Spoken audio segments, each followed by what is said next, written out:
partnered with Huron Pines, a group that is working with and has connections with communities all throughout the region.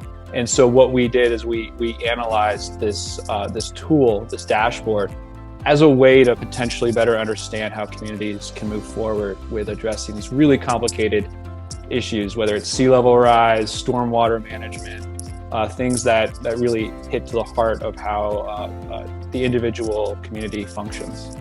What they wanted us to look at with the dashboard specifically was how communities can better address stormwater issues. The dashboard acts as like a spectrum, and it places communities along the spectrum.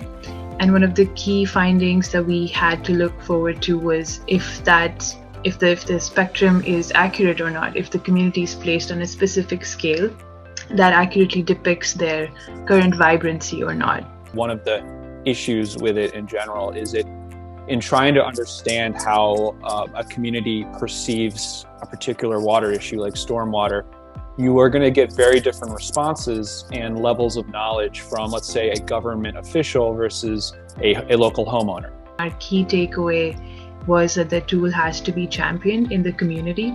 As of now, it's really difficult to understand the purpose of the dashboard. And if it defines or sets the community at a particular place in the spectrum, what are the next steps that the community has to take in order to move forward on that scale?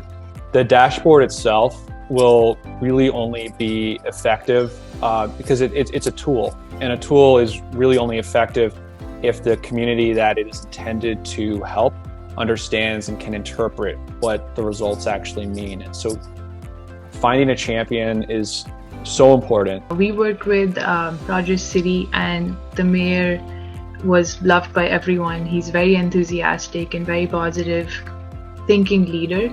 He has started this group of Team Rogers City where only positive thoughts are allowed.